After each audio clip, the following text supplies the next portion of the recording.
அனைவருக்கும் இனிய காலை வணக்கம். வியாழி குருகுலத்தின் சார்பாக ஐயாம் வினய், நான் தனித்துவமானவன் என்கின்ற கொண்டு இந்த ஒரு ஒர்க் ஷாப் நம்ம ஆரம்பிச்சிருக்கோம். இந்த ஒர்க் ஷாப் நான் ஸ்டாப் ஒர்க் ஷாப்னு சொல்லலாம்.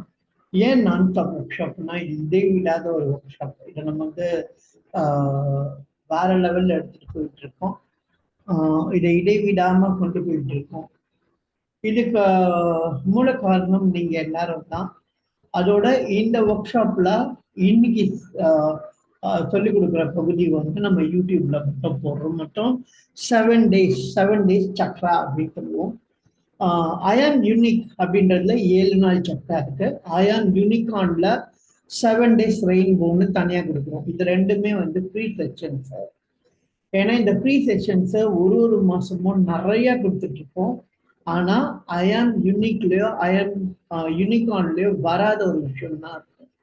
அயான் யூனிக்குள்ள 23 நாள்ல இல்லாத ஒரு விஷயத்த பண்ணதான் இங்க கொடுப்போம். நிறைய பேர் என்ன பண்ணுவாங்கன்னா காம்ப்ரமைஸ் பண்ணுவாங்க, அங்க இருக்கிறத இங்க கொடுப்பாங்க. அப்படி நம்ம கொடுக்க மாட்டோம். பட் இதுவும் நிறைய இன்ஃபர்மேஷன் தாங்கி வரும். ஸோ இன்ஃபர்மேஷனுக்கு பஞ்சமே இல்லை. ஸோ அந்த இன்ஃபர்மேஷனை தேடி தான் எல்லாருமே ஓடிட்டு இருக்காங்க. அந்த இன்ஃபர்மேஷனுக்கான விஷயம் தான் நம்ம இங்க பேச போறோம். வாங்க இன்னைக்கு போறதுக்கு முன்னாடி என்னோட டேட் சொல்லிடலாம். இன்னைக்கு டேட் 25ஆம் தேதி, அதுவும் 11வது நாள். 11ஆம் நாள் பங்குனி மாதம் குரோதி ஆண்டுல இருக்கும். இன்னைக்கு செவ்வாய்க்கிழமை 25ஆம் தேதி மார்ச் மாதம் 2025. அதானும் டியூஸ்டே 25th March 2025. ரொம்ப ரொம்ப நன்றி. இப்ப நம்ம நம்மளோட பிபிடி போயிடலாம்.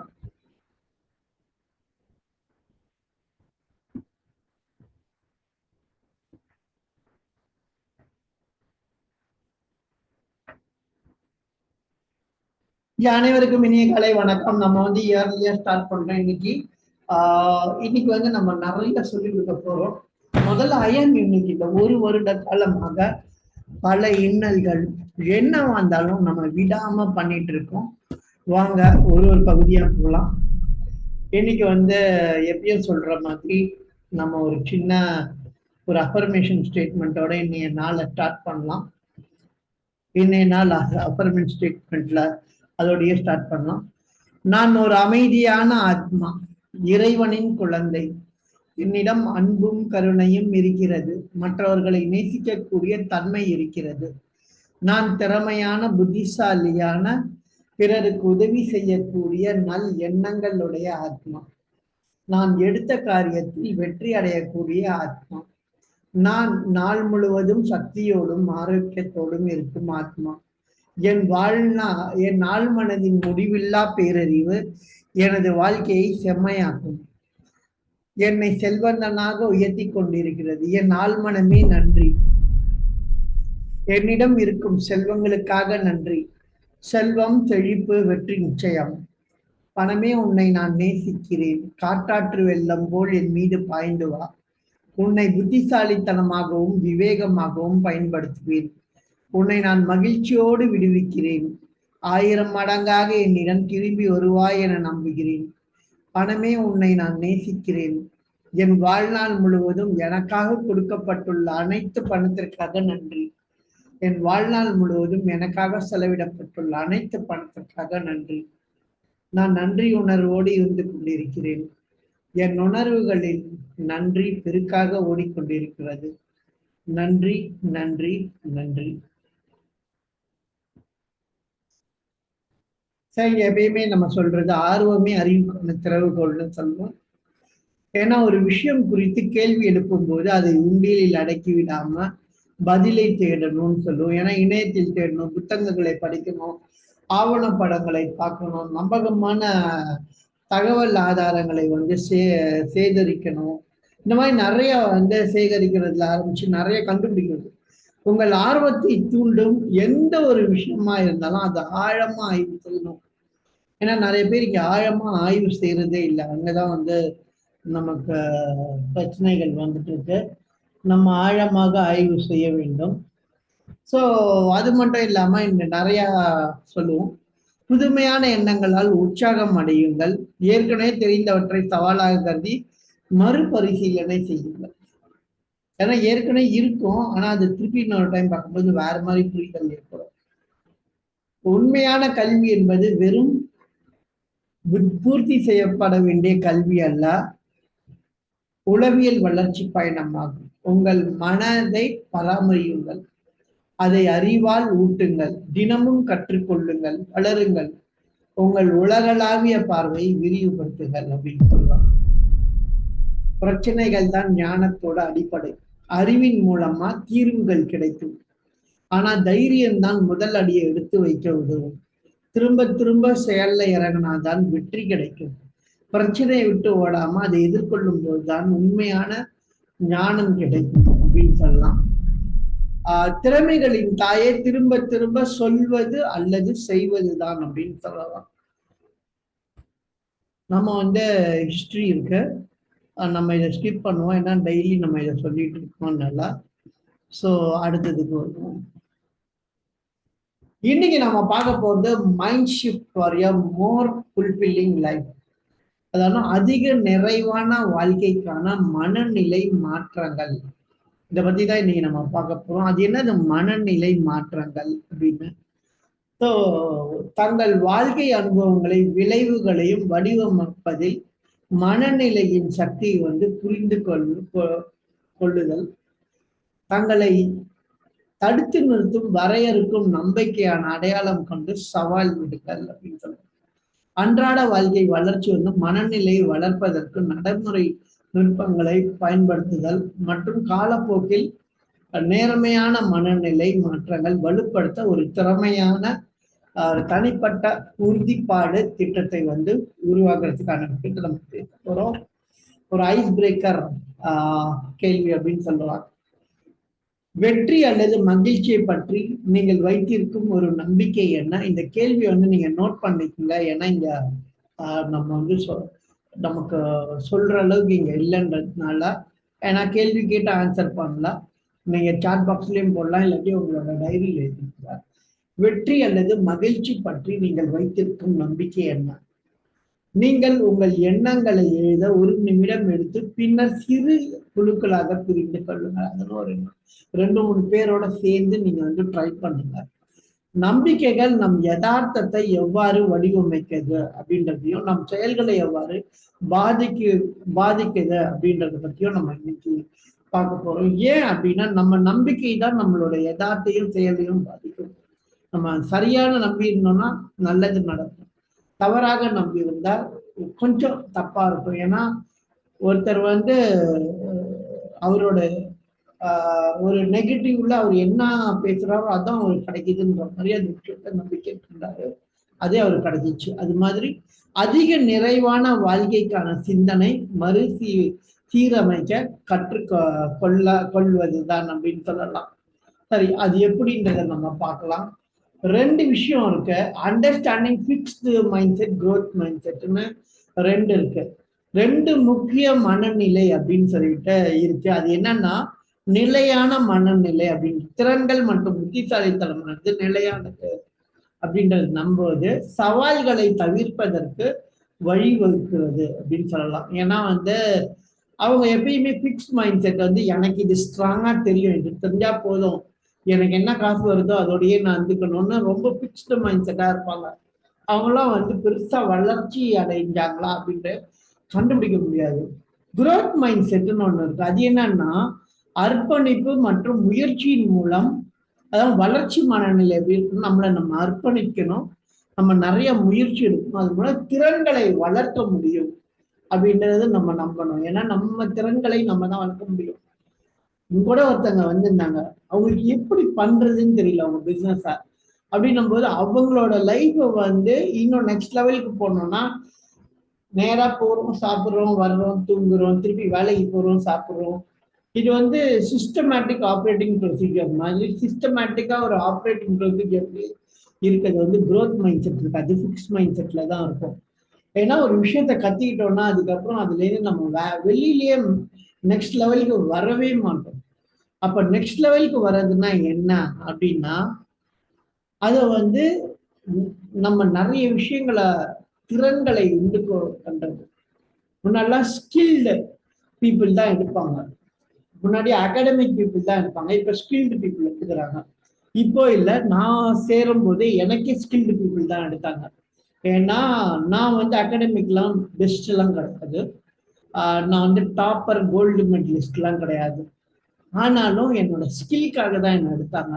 ஏன்னா 2005லயே ஸ்கில் வேணுமா அகாடமிக் வேணுமான்னு போது ஸ்கில் தான் வேணும்னு சொல்லி ஸ்கில்டு எடுத்தாங்க.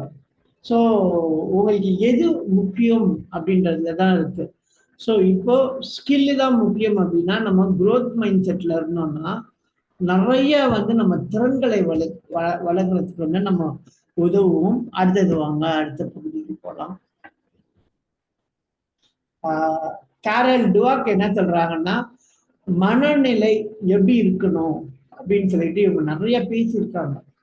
ஒரு மனுஷனோட மனநிலை பொறுத்து தான் அவனோட வாழ்க்கையை அமைது. அவன் வந்து growth மைண்ட் செட்ல இருந்தானா வாழ்க்கை பெரிய லெவல்ல சாதிப்பு உண்டாகுது. ரிச் டாட் புவர் டாட் இதெல்லாம் பார்த்தீங்கன்னா, அப்புறம் திங்க் அண்ட் க்ரோ ரிச், அந்த புக்கெல்லாம் பார்த்தீங்கன்னா வேற லெவல்ல இருக்கு. எல்லாருமே ஒரு growth மைண்ட் செட்ல தான் இருந்திருக்காங்க, யாருமே சேச்சுரேட்டடா இல்லவே இல்லை. ஸோ இந்த திங்க் அண்ட் க்ரோ ரிச்ல சொல்றாரு பேரன்ஸ் அப்படின்றவரு. நான் வந்து parents think and grow rich இந்த புக் இருக்கு.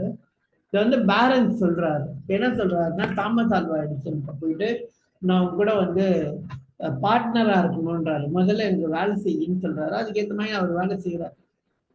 ஆனா கொஞ்ச நாள்ல என்ன ஆகுதுன்னா, ஒரு 4 வருஷம் வேலை செய்யறாரு. உண்மையாலுமே அவர் வந்து பர்பஸே மறந்துட்டு வேலை செய்யறாருன்னா இல்ல, ஆனா வேலை செய்யறாரு. ஆனா பார்ட்னர்ஷிப்புக்கு எப்ப டைம் கிடைக்கும்னு எதிர்பார்க்கறது. அப்போ ஒரு ஒரு 2 வார்த்தை டைப் அடிக்கக்கூடிய ஒரு கருவி வந்து விற்க முடியல, கண்டுபிடிச்சு வச்சுட்டாங்க, விற்க முடியல. அப்ப பேரன்ஸ் என்ன சொல்றாரு, நான் வித்து கொடுக்குறேன் அப்படின்னு சொல்றாரு.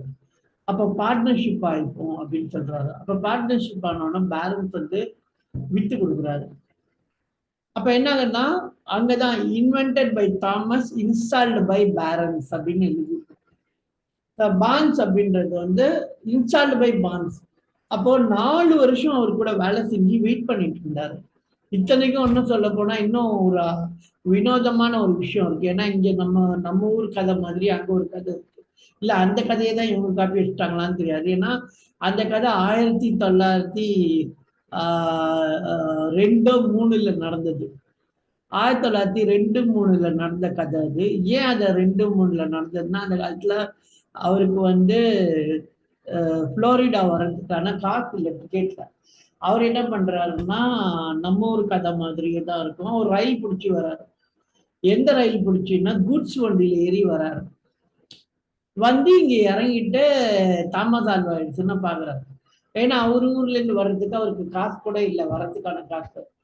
அதைதான் இவங்க எடுத்துக்கிட்டாங்களா, அவங்க எடுத்துக்கிறதுக்கு வாய்ப்பு இல்லை. ஏன்னா அதை படிக்கிறதுக்கு வாய்ப்பு இருக்கு. அவரோட புக்கை படிச்சதுக்கு அப்புறம் தான் இங்க நம்ம ஊரு அரசியல்வாதிகள்லாம் அதை அப்படியே தன்னோட கதையா மாத்திக்கிறதுக்கு வாய்ப்பு இருக்கு. ஏன்னா 1918 1918 வந்து இந்த புக்கு வந்தது. 1918 அந்த புக்கு வந்ததுனால அந்த படிச்சு கூட எடுத்து இன்ஸ்பயர் ஆகிக்கலாம். அவர் அப்படி திருட்டு ரயில் சொல்ல முடியாது, ஒரு ரயில் டிக்கெட்ல ஏறி ஒரு கூட்ஸ் வண்டின்னா அங்க எப்படி மனுஷங்க போக முடியாதுல்ல, கூட்ஸ் தானே ஏற்றுவாங்க. அப்போ வந்து தெரியாம தான் வந்திருக்கணும், தெரியாம வந்திருக்காரு. ஒரு புடிவாதமா ஒரு 4 வருஷம் 5 வருஷம் அவரு கூடயே வேலை செய்யறாரு. எப்ப வந்து பார்ட்னர் ஆகலான்ற டைமுக்காக காத்துட்டு இருக்காரு. அந்த டைம் வந்தோன்னா பார்ட்னர் ஆயிட்டாரு. ஸோ அந்த மாதிரி வந்து காரல் டுவாக் அப்படின்றவங்க வந்து காரல் டுவாக் அப்படின்ற இந்த பெண்மணி வந்து அந்த மைண்ட் செட் எப்படி இருக்கு அப்படின்னு பாக்குறாங்க. மனநிலையை பத்தி பெரிய ஆராய்ச்சி பண்ணியிருக்காங்க. ஸோ இவங்க தான் வந்து இன்னைக்கு ஹிட்ல இருக்காங்க.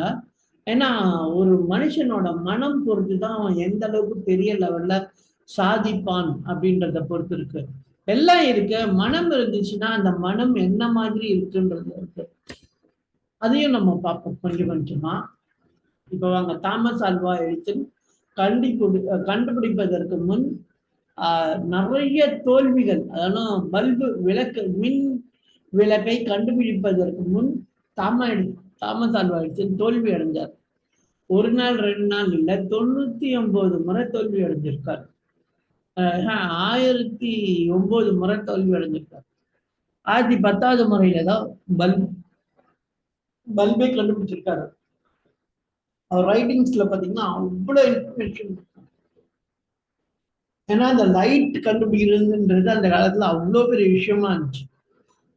ஸோ அப்போ இந்த லைட் மின் விளக்கு வந்து கண்டுபிடிப்பதற்கு தாமஸ் ஆல்வா எடிசன் தான் வந்து, அதனாலும் பரவாயில்லன்னு லைட்டை கண்டுபிடிச்சார். மைக்கேல் ஜோர்டன் வந்து தனது உயர்நிலை பள்ளியில கூடைப்பந்தானிலிருந்து தூக்கி வீசிட்டாங்க. வேணையா போ அப்படின்னா. ஆனால் அதை மேம்படுத்த ஊக்கமாக வந்து அவர் பார்த்துக்கிட்டு மோட்டிவேட் பண்றார். அவர் பயங்கரமா இம்ப்ரூவ்மெண்ட் பண்ணி இன்னைக்கு மைக்கேல் ஜோர்டன்னா தெரியாதவங்களே கிடையாது. இன்னைக்கு பாஸ்கெட் பால்னா மைக்கேல் ஜோர்டன் இருக்காங்க. அது மாதிரி ஒரு இடத்துல நீக்குறாங்க அப்படின்னா அதை விட பெஸ்டா கம்பேக் கொடுக்கலாம் அப்படின்னு ஒரு விஷயம் இருக்கு.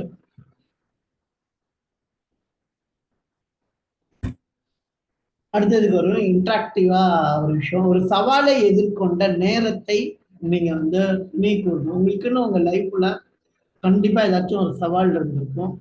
அதை நீங்க இன்னைக்கு எழுதுங்க உங்க டைரியில. நீங்கள் அதை நிலையான அல்லது வளர்ச்சி மனநிலையுடன் அணுகிட்டுலாம்.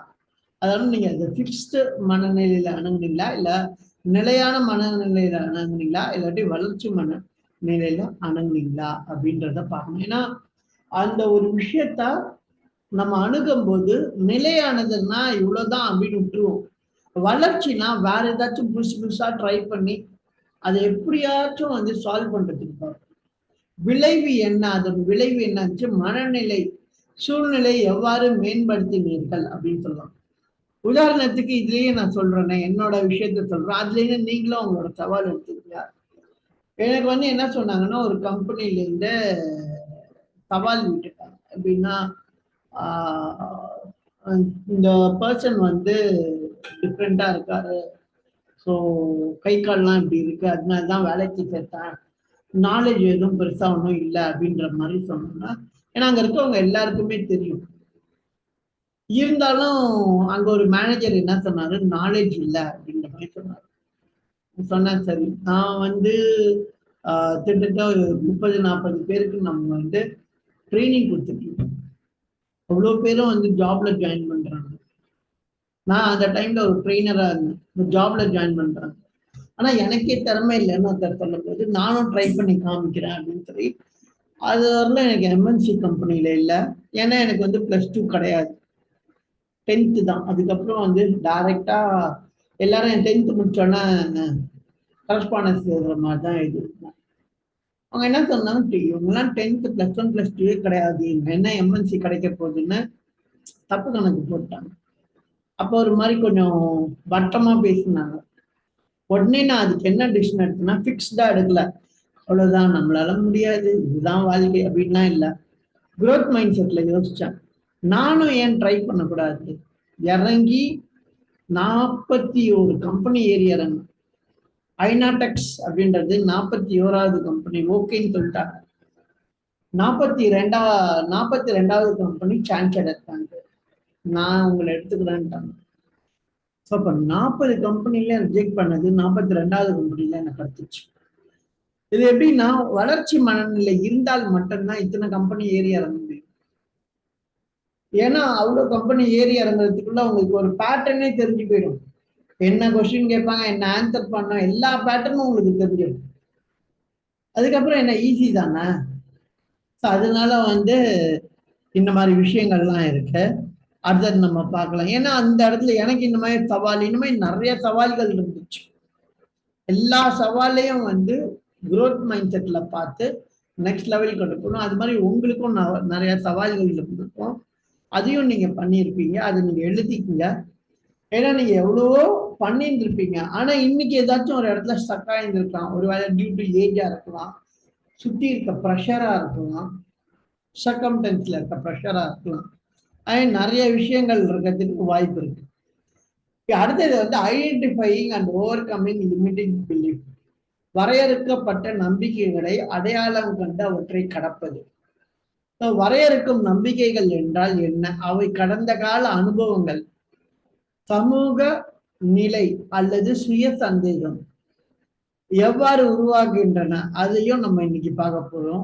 கடந்த கால அனுபவங்கள் யோசிச்சு பாருங்க. ஒரு யானை குட்டியா இருக்கும்போது கட்டி போட்டாங்கன்னா, பெருசானா கூட சங்கிலி வந்தா கட்டி போட்டாங்கன்னு நினைச்சிட்டு வச்சுப்போம். ஆனா அது எல்லாருக்கும் தெரிஞ்ச கதை. உங்களுக்குள்ள வீட்டுல என்ன சொல்லுவாங்கன்னா, காசு என்ன மரத்துலயா காய்க்குதுன்னு கேட்பாங்க.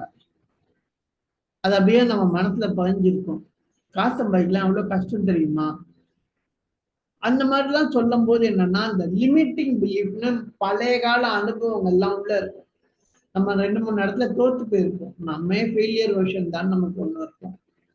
ஸோ அதெல்லாம் அது மாதிரி சமூக நிலை எல்லா இடத்துலயும் சோசியல் கண்டிஷனிங் என்ன பண்ணோம்னா, ஒருத்தங்க ஒரு சில பேரெல்லாம் வந்து அப்படியே கீழே தட்டியே வச்சிருப்பாங்க.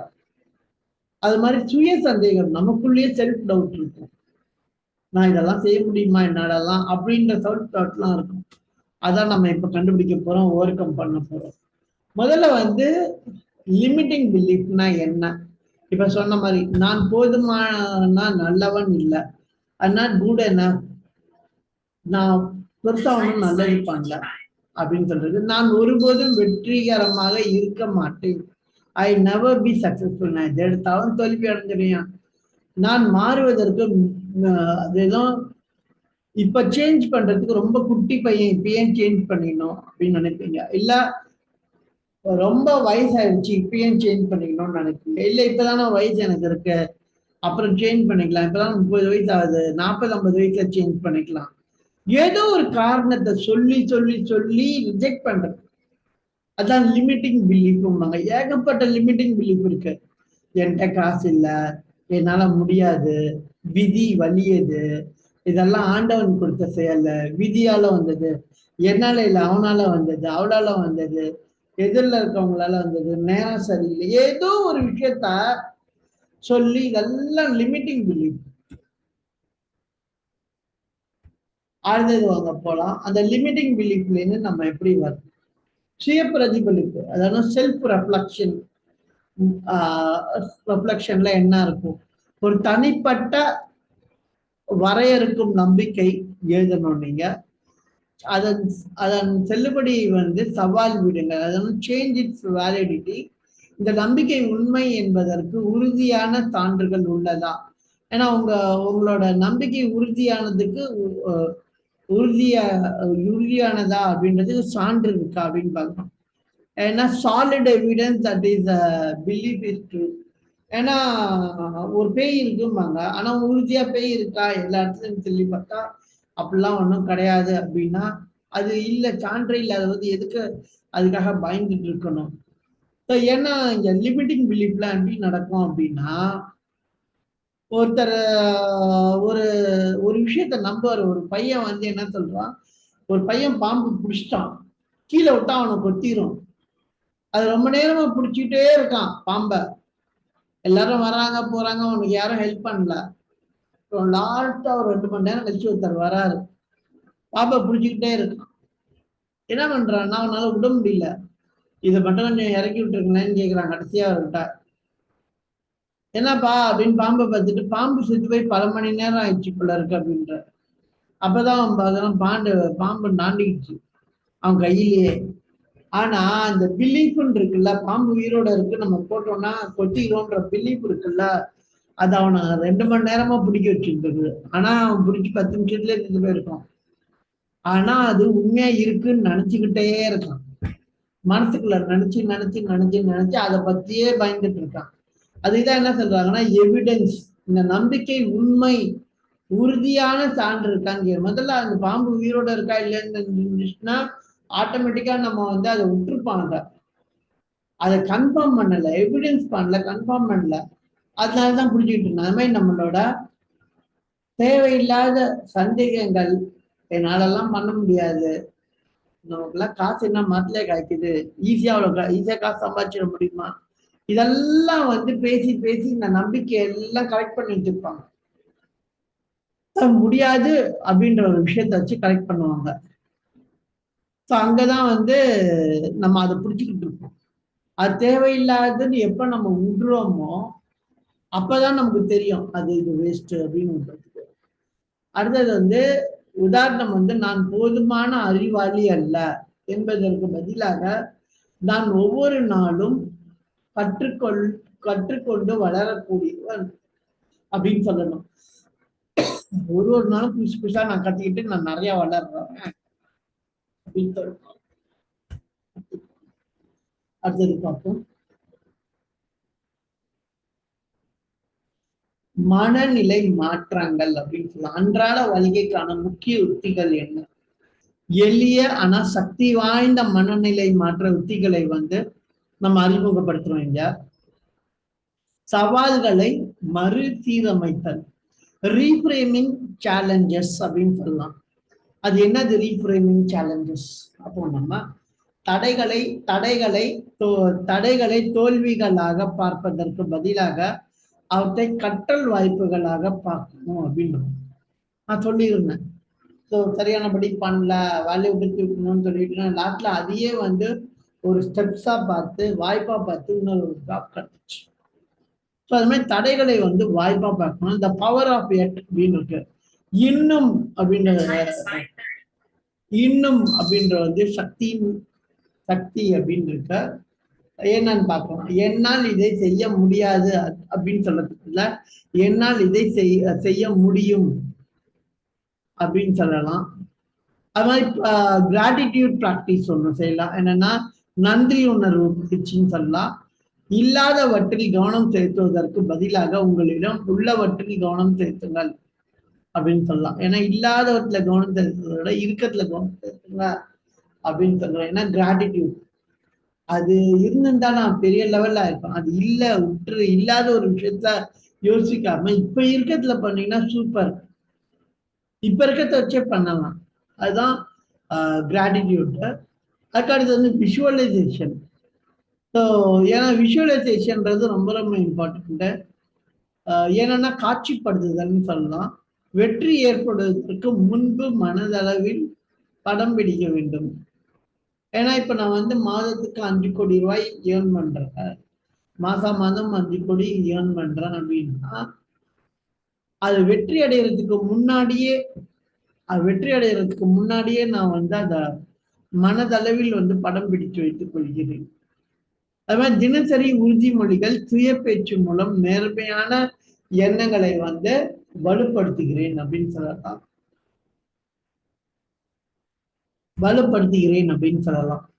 அடுத்தது வந்து தினசரி அஃபர்மேஷன், சுய பேச்சு மூலம் நேர்மையான எண்ணங்களை வலுப்படுத்துகிறேன்னு சொல்லலாம். இதுல என்ன இருக்கு? Surrounding your self with growth minded people who you spend time with influences your mind. என்னன்னு பார்ப்போம். வளர்ச்சி மனநிலை கொண்டவர்களுடன் உங்களை சுற்றி வையுங்கள். நீங்கள் யாருடன் நேரத்தை செலவிடுகிறீர்களோ இது உங்கள் மனநிலையை பாதிக்கிறது அப்படின்னு சொல்லலாம். என் கூட வந்து ஒரு பெரிய சயின்டிஸ்ட் இருந்தாருன்னா அவர் மாதிரியே நான் திங்க் பண்ண ஆரம்பிப்பேன். என் கூட ஒரு பெரிய குற்றவாளி இருந்தாங்கன்னா அவர் மாதிரி திங்க் பண்ண ஆரம்பிப்பேன். அப்போ நான் யார் மாதிரி திங்க் பண்ணணும் அப்படின்னு சொல்லிட்டு நான் டிசைட் பண்ணி அவங்கள என் கையில வச்சிருந்தேன்னா வந்து ஆட்டோமேட்டிக்கா டிடெக்ட் ஆகிடும். ஓகே, அடுத்தது போடுவோம்.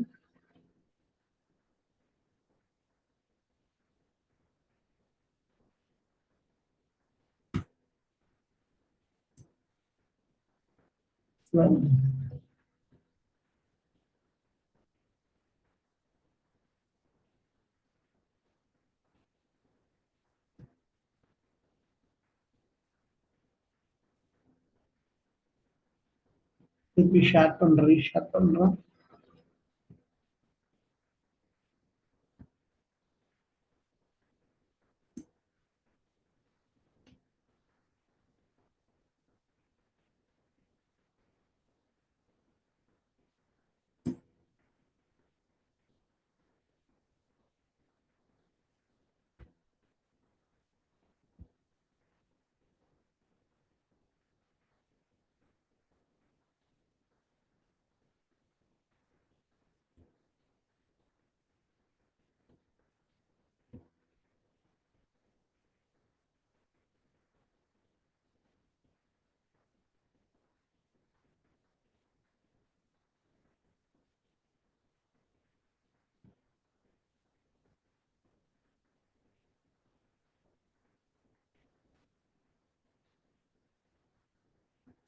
வளர்ச்சி மனநிலை, மைண்ட் செட், அன்றாட வாழ்க்கை பத்தி பார்த்துட்டு இருந்தோம்.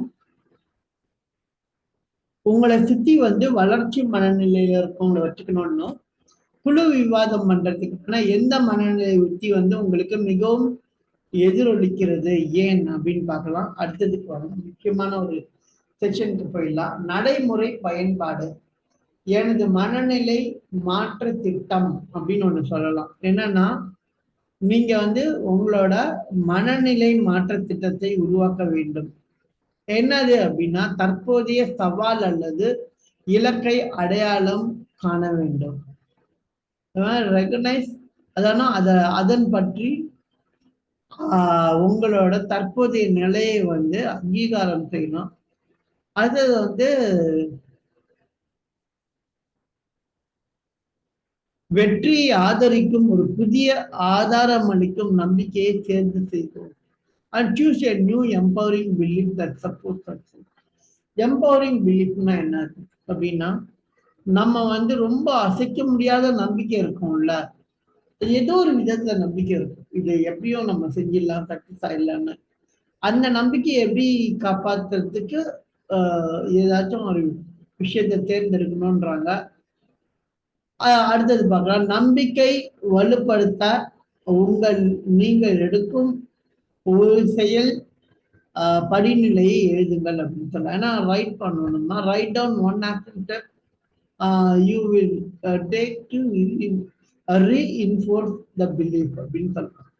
ரீஇன்ஃபோர்ஸ் த பிலீஃப்னா திருப்பியும் நம்பிக்கையை வலுப்படுத்த நம்ம என்ன வேணும் அப்படின்னு நினைக்கிறோமோ, என்ன தேவைன்னு நினைக்கிறோமோ அதை புக்ல எழுதுங்க.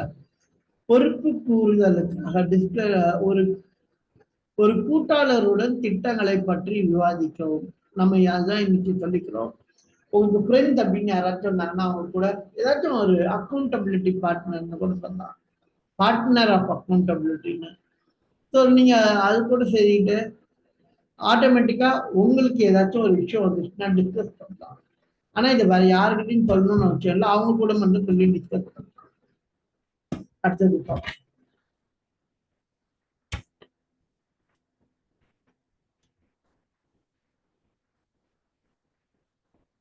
One minute.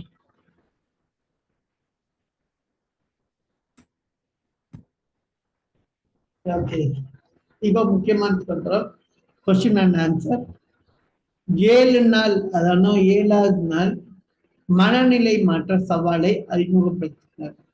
இப்போ நீங்க புதுசா கிளீன் பண்ண போறீங்க உங்க மைண்டுக்கு அப்படின்னா, குறைஞ்சது 7 நாள் அதை ப்ராக்டிஸ் பண்ணணுமா. அப்பதான் அந்த மைண்ட் செட் மனநிலை வந்து பர்ஃபெக்டா இருக்கும்ன்றாங்க. அதையும் பார்த்துக்கோ என்னன்னு. ஏன்னா அந்த 7 நாள் தான் உங்க டிரான்ஸ்ஃபர்மேஷன் தான் 70 நாள் சரி நடக்கும் அப்படின்னு சொல்லலாம்.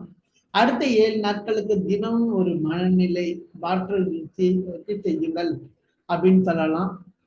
பயிற்சி செய்ய நீங்கள் உறுதி அளியுங்கள்னு சொல்லலாம். ஒரு இதழ் அல்லது பொறுப்பு கூறுதல் குழுவில் முன்னேற்றத்தை கண்காணிக்க உங்களை ஊக்குவிக்கவும் அப்படின்னு சொல்லலாம்.